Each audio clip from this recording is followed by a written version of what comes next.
Le général Salif Modi, ministre de la Défense nigérienne, a accordé une interview à la télévision nationale, RTN, où il faisait des révélations et également donné des informations qui sont très stratégiques. Suivez-nous dans cette vidéo pour avoir plus de détails et plus d'explications dans cette interview.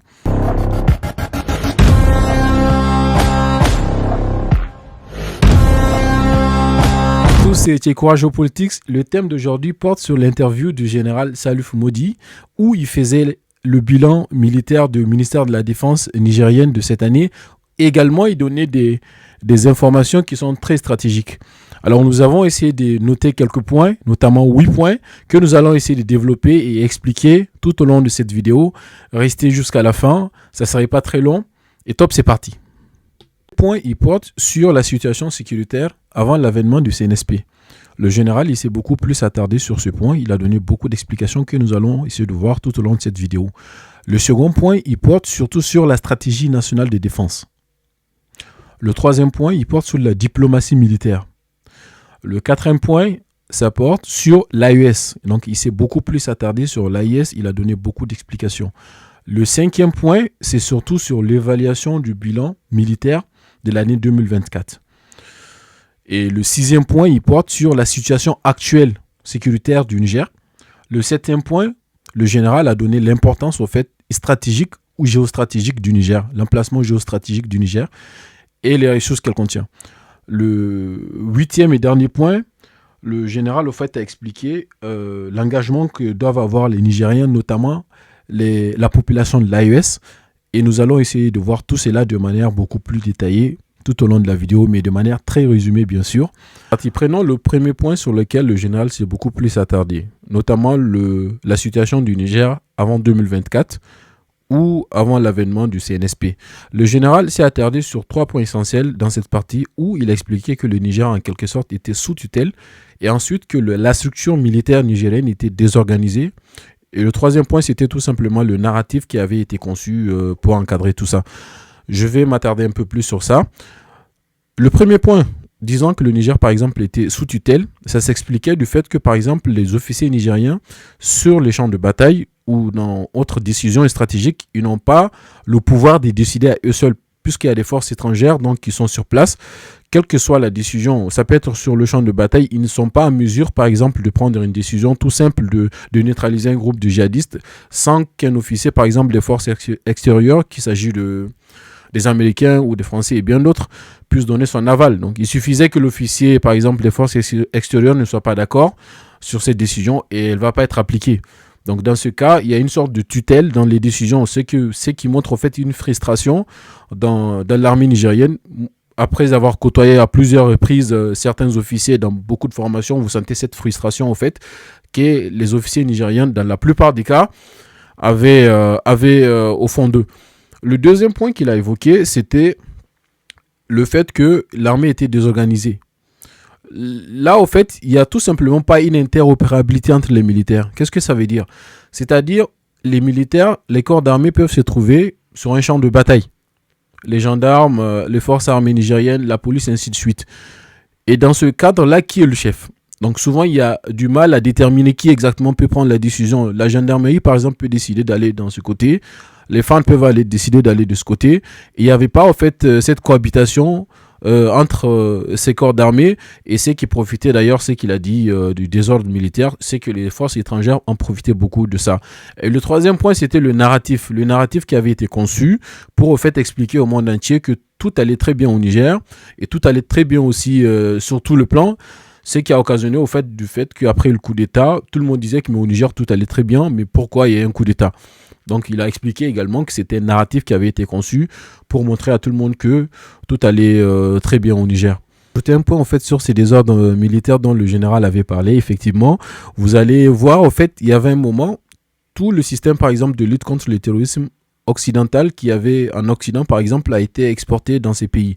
Notamment le fait, par exemple, de créer des forces spéciales dans tous les corps d'unité, c'est-à-dire dans la police, la gendarmerie, ainsi de suite. Les forces armées nigériennes de base, les forces spéciales, peut-être c'est juste pour les forces armées et peut-être les gendarmes ou bien des unités très spéciales. Mais là, en fait, dans tous les corps d'armée, on a essayé de créer des forces spéciales. Et quand ils se trouvent, par exemple, sur un champ de bataille, chacun a son chef qui va prendre la décision, qui va suivre la décision de l'autre.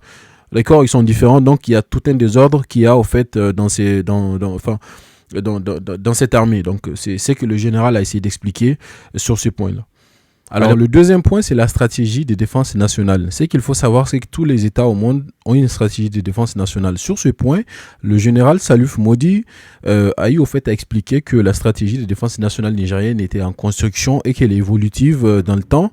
Mais néanmoins, il y a un dispositif qui avait été mis en place après l'avènement du CNSP, notamment en 2024, pour essayer de faire face à toutes sortes de menaces qui peuvent venir des terroristes ou qui sont des menaces de communication, notamment les narratifs qui sont envoyés contre le Niger, par exemple. Donc, du coup, il a expliqué qu'ils ont mis en place deux stratégies, notamment la stratégie militaire concertée et la stratégie militaire collaborative. Qu'est-ce que ça veut dire? Ça veut dire tout simplement, en fait, qu'on a mis en cohabitation les militaires et les civils, les militaires donc en première ligne et les civils en appui, et aussi collaborer avec ses États voisins, notamment ceux de l'AES. Également que plus de 12 000 militaires ont été recrutés et des matériaux ont été achetés et réceptionnés, mais aussi des infrastructures ont été construites. Troisième point était donc sur la diplomatie militaire. Sur ce point, le général Salif Modi a eu au fait à rappeler que des accords ont été dénoncés donc juste après l'avènement du CNSP et a également expliqué qu'au fait, désormais, tous les autres partenaires doivent aller dans le même sens que la stratégie du Niger, c'est-à-dire qu'il n'y a pas d'imposition en coopération militaire. Il a également ponctué et souligné le fait que le Niger défendra ses intérêts et ira où ses intérêts seront respectés. Donc, dans ce cadre, il a cité quelques pays, notamment la Chine, qui a d'ores et déjà envoyé un attaché militaire dans son ambassade au Niger. La Turquie également, qui a envoyé un attaché militaire. La Russie également, qui est sur place. Et également, il a dit qu'il y a des rapports avec l'Iran. Donc, dans ce cadre, il a également expliqué dans cette diplomatie militaire que ces nouveaux partenaires aussi doivent prendre, au fait, la nouvelle dynamique qui est celle de l'AES, où ces partenaires doivent prendre en compte. Un point évoqué par le général, au fait, était l'AES, l'Alliance des États du Sahel. Et au fait, il a essayé d'expliquer en quelque sorte que l'AES a été créée dans le but de faire face contre le terrorisme, mais également de faire face contre la guerre qu'allait déclarer la CEDEAO après la prise du pouvoir. Et il a souligné un point qui est très essentiel où il expliquait que l'AES est une sorte de passeport de sécurité. Notamment, il a dit qu'il y a 5000 hommes qui sont en formation, qui ont déjà eu des opérations ensemble, qui auront des opérations ensemble. Et cette mutualisation de forces dont il avait parlé, c'est-à-dire lorsque un État n'a pas d'autres équipements pour faire face à une menace, l'autre État vient en aide, ou des opérations mutuelles, c'est-à-dire une interopération en quelque sorte. Le point qu'il a évoqué, c'était au fait sur l'évaluation de la situation sécuritaire, l'évaluation du bilan de 2024, où il a expliqué que c'est la population elle-même qui peut les évaluer. Il a tenu également à expliquer le fait que cette année, pendant la période de récolte, les militaires donc étaient obligés, des forces ont été constituées pour aller protéger en fait, la population qui va par exemple dans l'agriculture du début jusqu'à la fin, jusqu'à la récolte. Également, des forces ont été constituées en fait, pour protéger des sites qui sont stratégiques, notamment des richesses, des mines, et ainsi de suite. Un point, c'est sur la situation sécuritaire actuelle au Niger. Je sais jusqu'à la fin, ça va pas être très long, on va y arriver. Le général affirme que le Niger assure entièrement et pleinement sa sécurité et assume cette sécurité à elle seule et ne partage de responsabilité avec personne. Et a donné la chance surtout à ses officiers qui ont été formés dans diverses écoles militaires dans le monde, au fait, à pouvoir exprimer leur génie, ce qui n'avait pas été le cas avant. Il a également soulevé quelques difficultés, même si ce n'est pas de difficulté, il a soulevé au fait que les sanctions portées contre le Niger sont toujours en cours, notamment où il évoquait des blindés et des aéronefs qu'ils ont achetés qui sont dans des pays occidentaux ou qui sont par exemple au Bénin, qui ont été stoppés. Et malgré ça, donc, le Niger continue de se battre. Les Nigériens continuent donc de se battre contre le terrorisme avec les moyens qu'ils ont. Donc, il a expliqué également que c'est une fierté et que le Niger se porte en quelque sorte mieux et assume sa responsabilité. Le point, c'est sur l'importance géostratégique du Niger. En fait, en quelque sorte, le général, il expliquait qu'il est rare de trouver dans le monde entier un pays qui dispose de toutes les sources d'énergie, notamment l'eau, l'uranium, le pétrole, le soleil. Il a expliqué qu'en 365 jours au Niger, il y a du soleil. Ce qui explique au fait toutes ces sources d'énergie qui sont au Niger sont convoitées en quelque sorte. Quand on parle de sources d'énergie, on parle de menaces, que ce soit du terrorisme et ainsi de suite.